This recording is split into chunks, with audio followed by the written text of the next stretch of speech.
Good morning दोस्तों। एक नई सुबह, एक नई ताजगी के साथ आपका अपना पीयूष पांडे आपसे जुड़ता हुआ। हम लोग लखनऊ की कहानी सुनाते हैं, लखनऊ के बारे में बताते हैं और लखनऊ के जो हमारी एकेडमीज़, मैं बता दूं लखनऊ में क्रिकेट में 100 एकेडमीज़ चल रही हैं और सब लोग मेहनत कर रहे हैं, आगे बढ़ रहे हैं, क्रिकेट बहुत अच्छा हो रहा है। उसी को ध्यान में रखते हुए आसिफ भाई को मैंने आज बुलाया है, जो फिटनेस पे बहुत ध्यान देते हैं। अभी आप लोगों को मालूम ही है योयो कंपलसरी हो गया है, तो बहुतों को ज्ञान नहीं है योयो क्या होता है। हम और मजहर भाई को भी नहीं था, पहली बार हम लोग भी सोच रहे थे कि क्या है। तो मजहर भाई के बारे में बता दूं, 10 साल तक रणजी ट्रॉफी खेला इन्होंने, अंडर 22 की वो ट्रॉफीज खेली है, 19 से रिप्रेजेंट किया। तो आज का ये वीडियो आसिफ भाई को आमंत्रित करता हूं और मैं अपना परिचय दे दूं। मेरा नाम पीयूष पांडे है, मैं पूर्व रणजी ट्रॉफी खिलाड़ी रहा हूं, इंडिया अंडर 19 से पाकिस्तान का दौरा किया है और अंडर 19 यूपी टीम का कप्तान रहा हूं। तो बहुत बहुत स्वागत आसिफ भाई। और प्लीज आप आज आपके हाथ में माइक है और अपनी कहानी उन बच्चों को सुनाइए और आगे थोड़ा मोटिवेट करिए। बहुत लंबी कहानी नहीं है।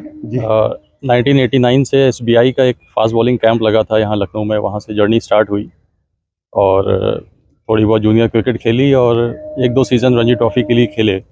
उस बीच में 2 साल का टाइम MRF पेस फाउंडेशन में डेनिस लिली साहब के अंडर में भी गुजारने का मौका मिला। क्या और 3 वर्ष के लिए बीच में BCCI की एक पेस बॉलर अकेडमी स्टार्ट हुई थी ग्वालियर में, तो उसमें था मैं। उसके बाद खेल छोड़ने के बाद या टीम से हटने के बाद मैंने फ़िटनेस ट्रेनिंग के कुछ कोर्सेज़ किए और करीब 10-12 साल से उसमें मैं काम कर रहा हूँ। साथ ही साथ BCCI के कोचिंग के भी लेवल्स क्लियर हो गए हैं, लेवल 1 एंड लेवल 2। तो क्रिकेट कोचिंग में भी मैं फुल्ली इन्वॉल्व हूँ। मेनली फोकस है पेस बॉलर्स को गाइड करना। 1989 से स्टार्ट हुई। मैं गोलागंज एक मोहल्ला है उसमें रहता था, गली में क्रिकेट खेल रहा था। तो पुराने रणजी ट्रॉफी प्लेयर मोहसिन रज़ा, जो अरशद भाई के नाम से भी जाने जाते हैं, उन्होंने मुझे देखा वहाँ पे और मुझे कहा कि तुम कल KD सिंह बाबू स्टेडियम चले जाना, वहाँ पे SBI का एक फास्ट बॉलिंग कैंप लगने वाला है। तो मुझे कुछ ज़्यादा आइडिया नहीं था, लेकिन उन्होंने कहा था तो मैं चला गया और वहाँ से जर्नी स्टार्ट हुई। थोड़ा सा वहाँ पे कैंप किया, उसके बाद BCCI की एक पेस बॉलर्स अकेडमी इस्टेब्लिश हुई थी ग्वालियर में, उसमें 3 साल रहा।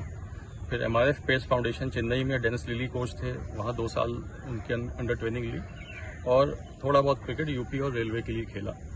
फिटनेस उतनी साथ नहीं दे पाई, बैक इंजरीज वगैरह हुई, तो फिटनेस ना होने की वजह से या इंजरी होने की वजह से करियर उतना लंबा नहीं हुआ जितना होना चाहिए।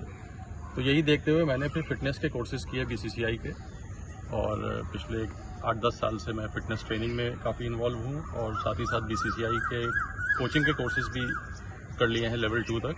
तो फुल टाइम कोचिंग में भी involve with the primary aim fast bowlers को गाइड करने का। कितना अच्छा लगता है कि एक आदमी जिस चीज़ से संघर्ष किया, जिसने अपने कैरियर, एक तरीके से इन्होंने बताया, स्टोरी बताई कि मेरी बैक प्रॉब्लम आने के कारण मैं आगे नहीं खेल पाया, वो चीज़ ये अब देखते हैं अपने जो यंगस्टर्स, जो बच्चे संघर्ष कर रहे हैं, उनको ये बताना चाहते हैं, उनको ठीक करके वापस लाना चाहते हैं। बहुत बड़ी बात है। इन्होंने सिर्फ मीडियम पेसर्स के लिए अपनी एक क्रिकेट अकेडमी बनाई। तो मैं थोड़ा सा जानना चाहता हूँ कि आपका वो उसमें थोड़ा सा क्या आपका लक्ष्य है। जब मैंने ये रियलाइज़ किया कि लखनऊ में जैसे पीयूष भाई आपने बताया कि 100 से ज़्यादा क्रिकेट अकेडमीज़ हैं, लेकिन most of the cricket academies का फोकस जो है वो बैटिंग ओरिएंटेड है और पेस बॉलर्स एक निगलेक्टेड आर्ट रही है। और बच्चों से मैं लोकल लेवल पे इंटरेक्ट मैंने किया तो मैंने देखा कि पेस बॉलिंग स्पेसिफिक कोचिंग नहीं हो रही है यहाँ पे या कम है। तो मुझे लगा कि मुझे कुछ करना चाहिए और अपने MRF और पेस फाउंडेशन के एक्सपीरियंस को और BCCI के कोर्सेज़ को इस्तेमाल करके पेस बॉलर्स को गाइड करना चाहिए, क्योंकि पेस बॉलर बनना एक बहुत ही मुश्किल और जोखिम भरा काम है। इसमें काफ़ी सपोर्ट चाहिए बॉलर्स को। यहाँ के जो मौसम है, यहाँ के जो पिचेस हैं, यहाँ के जो फॉर्मेट्स हैं, वो कोई भी पेस बॉलर्स को सपोर्ट नहीं करते हैं। तो अगेंस्ट ऑल ऑड्स एक तरह से पेस बॉलर को बनना होता है। और अगर आप उठा के भी देखें तो लखनऊ जैसे डिस्ट्रिक्ट में रत्नेश मिश्रा 1998-99 सीज़न में खेले यूपी के लिए। उसके बाद 2022 में जाके कार्तिकेय जायसवाल रणजी ट्रॉफी खेले। तो एक इतने बड़े शहर में 20-20 साल तक कोई पेस बॉलर नहीं जा रहा है रणजी ट्रॉफी में। स्पिनर्स गए, बैट्समैन गए, लेकिन पेस बॉलर नहीं गए। तो उसी को इम्प्रूव करने के लिए कि भाई लखनऊ से भी जो टैलेंटेड बॉलर्स हैं वो आगे जाएं, उनको गाइडेंस मिले, यही एक पहल से एकेडमी स्टार्ट की और उसी में लगे हुए हैं। देखिए आसिफ भाई ने बताया। आसिफ भाई एक बहुत छोटा सा क्वेश्चन, क्योंकि जब हम अपनी आपकी एकेडमी के बारे में लोगों को बता रहे हैं तो प्लीज़ वहाँ का पता आप जरूर बताइए, नहीं तो बच्चे हमको इतना कमेंट करेंगे मैं परेशान हो जाऊँगा वो जवाब देते हुए। तो आप कहाँ पे आपकी एकेडमी है और क्या टाइमिंग है आपकी, उसके बारे में थोड़ा सा। मैं देखिए रेलवे में स्पोर्ट्स कोटे में जॉब करता था। 22 साल जॉब करने के बाद मुझे लगा कि जॉब में बहुत वक्त लगता जा रहा है और जैसे जैसे जॉब में सीनियर होते जाते हैं रिस्पॉन्सिबिलिटी बढ़ती जाती है। तो मुझे लगा कि दोनों काम साथ नहीं हो सकते हैं, तो इसलिए मैंने रेलवे के ऑफिसर से रिक्वेस्ट की कि आप रेलवे का जो NER का ऐशबाग रेलवे स्टेडियम है उसमें मुझे कुछ जगह दे दें ताकि मैं एक इस्टेब्लिश कर सकूँ अकेडमी इस तरह की। तो इस वक्त academy railway stadium Aishbagh NER में है और इसमें ज़्यादातर हमारे जो एज ग्रुप है वो थोड़े से बड़े बच्चे हैं, क्योंकि पेस बॉलर एक फिजिकली डिमांडिंग एक्टिविटी है। तो मान के चलिए आप 14+ बच्चे ही हैं अभी मेरे पास, और मैं कम बच्चों को लेता हूं क्योंकि ज़्यादा बच्चों को ध्यान नहीं दे पाते तो फ़ायदा नहीं है, क्वालिटी गिर जाती है। और प्रैक्टिस हम लोग ज़्यादातर मॉर्निंग में ही करते हैं ताकि इवनिंग में वो बच्चे अपनी फिटनेस वगैरह पे ध्यान दे सकें। मॉर्निंग में प्रैक्टिस करने का पर्पज़ क्या है कि सबसे ज़्यादा फ्रेश आप मॉर्निंग में होते हैं। बिल्कुल। और पेस बॉलिंग में बहुत ज़्यादा एफर्ट लगता है और प्रैक्टिस हम लोग ज़्यादातर मॉर्निंग में ही करते हैं ताकि इवनिंग में वो बच्चे अपनी फिटनेस वगैरह पे ध्यान दे सकें। मॉर्निंग में प्रैक्टिस करने का पर्पज़ क्या है कि सबसे ज़्यादा फ्रेश आप मॉर्निंग में होते हैं। बिल्कुल। और पेस बॉलिंग में बहुत ज़्यादा एफर्ट लगता है। अब क्या हुआ कि सुबह में उसने मान लीजिए एक बच्चे ने ट्रेनिंग की, दिन भर कुछ दौड़ धूप की, काम किया, शाम में जब वो पहुंचा तो उतना फ्रेश नहीं है। तो हम चाहते हैं कि जब वो फ्रेश हो सबसे ज़्यादा उस वक्त वो अपनी बॉलिंग कर ले, क्योंकि बॉलिंग सबसे ज़्यादा इंपॉर्टेंट काम है। तो उसमें कोई थकावट, कोई स्ट्रेस इस तरह का ना हो। तो अभी हम लोग मॉर्निंग में प्रैक्टिस करते हैं, उसके रिजल्ट्स ज़्यादा बेटर हैं। क्या कोई ट्रायल्स आप करते हैं? हाँ, ट्रायल मैं एक तरह से करता हूँ ऑन अ 1-to-1 बेसिस। उसी बच्चे को लेने की कोशिश करते हैं कि जिस बच्चे में मुझे लगे कि हाँ अगले 2-3 साल काम करके कुछ हो सकता है। अगर ऐसा लगता है कि बच्चे में उतनी प्रतिभा नहीं है तो उसको उसी हिसाब से समझाते हैं। हालांकि अपने एक्सपीरियंस से मैंने ये देखा है कि बहुत जल्दी किसी को जज नहीं करना चाहिए। तो अगर थोड़ा भी उसमें है तो मैं कहता हूँ 3 महीने तुम मुझे देखो, मैं तुम्हें देखता हूँ। बिल्कुल सही कहा। क्योंकि एक्सपीरियंस से ये देखा है बहुत से अच्छे बच्चे कभी डिसअपॉइंट कर जाते हैं और बहुत से एवरेज लुकिंग बच्चे अपनी मेहनत और डेडिकेशन से बहुत इंप्रूव कर जाते हैं। तो आप किसी को एक दिन के हिसाब से जज नहीं करते हैं, उनको एटलीस्ट 3 महीने का टाइम देते हैं। आप आसिफ भाई से कुछ पूछना चाहते हैं या कुछ बताना चाहते हैं? Thank you please. Thank you Asif. थोड़ा सा जो बच्चे अभी तुम्हारे कॉन्ट्रैक्ट में नहीं आए हैं या उत्तर प्रदेश के या हिंदुस्तान के किसी और शहरों में रह रहे हैं और ये वीडियो देखते हैं पीयूष पांडे की, तो उनको थोड़ा सा ब्रीफ में गाइड करें कि वो फास्ट बॉलर अपने क्या किस लाइन से मेहनत करें कि वो ऊपर आए। जब जी अच्छा सवाल है मदर भाई, और बहुत रेलिवेंट सवाल है।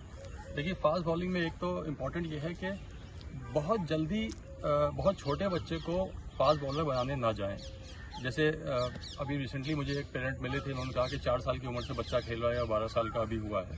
तो अब आप इमेजिन कीजिए कि 6-2-8 साल का तो उसकी बॉडी पे ऑलरेडी लोड आ चुका है। और फास्ट बॉलर जो है वो क्योंकि फिजिकली डिमांडिंग एक्टिविटी है, तो कितने भी आप टैलेंटेड हों 20 वर्ष के बाद ही वो निखार आता है, जब एक आप अपने पीक मैच्योरिटी में आते हैं फिजिकली, और वो 20 के बाद ही होता है। 22 साल मैं ज़्यादा उसको एग्जैक्ट एज कहूँगा। तो अगर आप बहुत जल्दी स्टार्ट करते हैं तो एक तो टेक्निकल इशू आता है। टेक्निकल इशू ये आता है कि क्रिकेट की पिच की जो लेंथ होती है वो सेम होती है, चाहे छोटा बच्चा हो बड़ा बच्चा हो।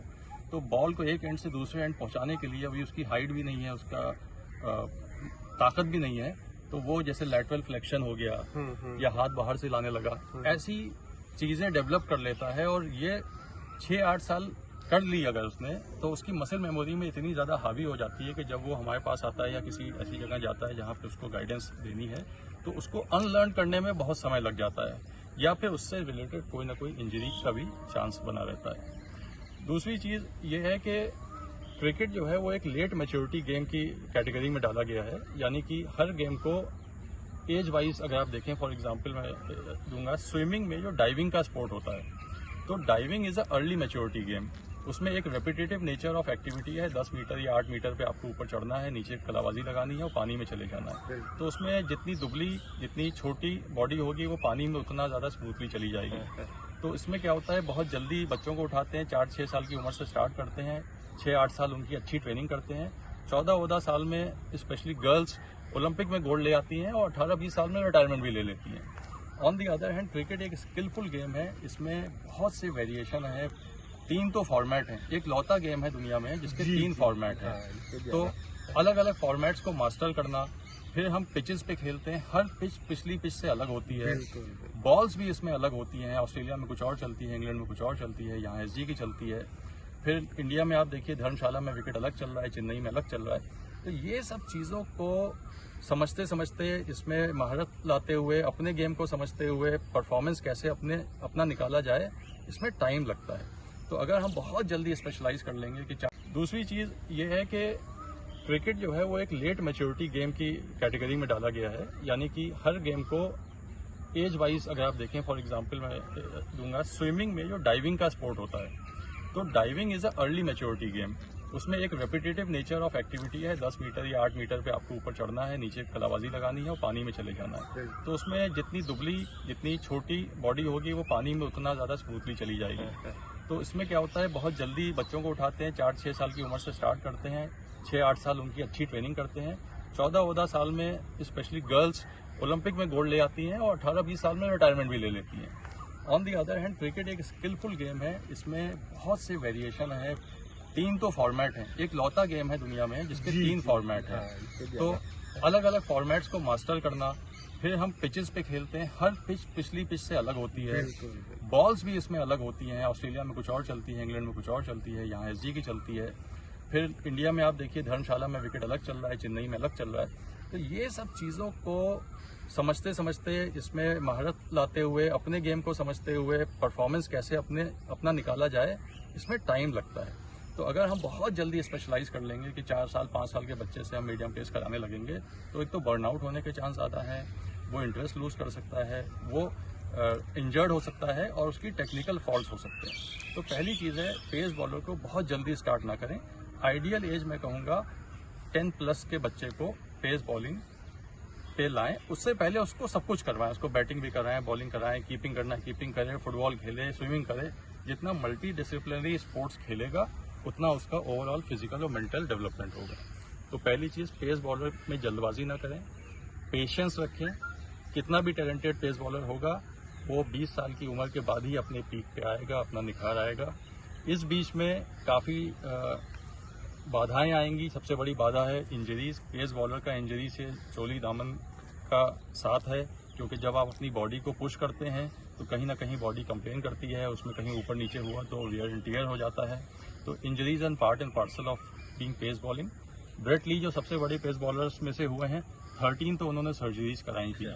तो ये रेजिलियंस भी आपको होना चाहिए कि आप इंजरी से उठ के आएंगे। आशीष नेहरा को कहते थे कि मतलब 2 महीना खेला, इंजर्ड हुआ और वापस गया, फिर कमबैक किया, अनगिनत कमबैक किए उन्होंने। तो इंजरी से घबराना नहीं है। इंजरी एक स्टेपिंग स्टोन है आपको और मजबूत होने की। मान लीजिए आपकी हैमस्ट्रिंग में इंजरी हुई, तो अब आप हैमस्ट्रिंग को और मजबूत करके लाइए। अगली बार कहीं मान लीजिए बाइसेप्स में हुई तो आप उसको इम्प्रूव करके लाइए। तो इंजरी आपको ये सिखाती है कि आपका ये पार्ट वीक था, आपको अब इसको और ज़्यादा मजबूत करना है, तो उसको पॉजिटिवली लेना चाहिए। ट्रेनिंग, डाइट, ये बहुत ही इंपॉर्टेंट है पेस बॉलिंग में।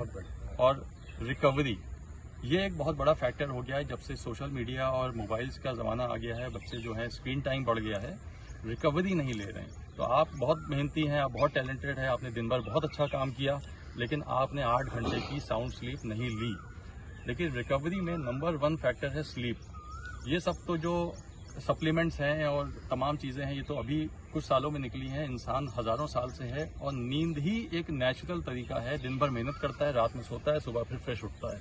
वो चीज़ अगर सही होगी तो जल्दी प्रोग्रेस होगी। और अगर रिकवरी अच्छी नहीं होगी, जिसमें नंबर 1 फैक्टर है स्लीप, नंबर 2 फैक्टर है आपका हाइड्रेशन, यानी कि आप पानी कितना पीते हैं, नंबर 3 फैक्टर है न्यूट्रिशन, आप खाना कैसा खाते हैं। तो ये सब चीज़ें हैं इन अ नटशेल जो फास्ट बॉलर्स को बहुत ध्यान देने की ज़रूरत है। देखिए कितने अच्छे टिप्स दिए हैं। आप कहीं भी हो यार, इसको फॉलो करो, इससे जुड़ो और जो नींद के लिए कहा, उबैद कमाल ने भी यही बात कही थी। कितना सीनियर क्रिकेट खिलाड़ी था, बहुत सालों तक रणजी ट्रॉफी खेला। उसने भी यही कहा था कि आपको अपने बॉडी को पूरा रेस्ट देना है। जब आप रेस्ट देंगे, अगले दिन दोबारा नई एनर्जी के साथ सामने आएंगे। मजहर भाई, इस वीडियो को हम लोग यहीं एंड करते हैं। इतना अच्छा आज आसिफ भाई ने बोला है तो हम लोग बोलने की क्षमता है हम लोग भी कुछ कमज़ोर हो रही है। Thank you watching my video. Take care, bye bye. Thank you Asif.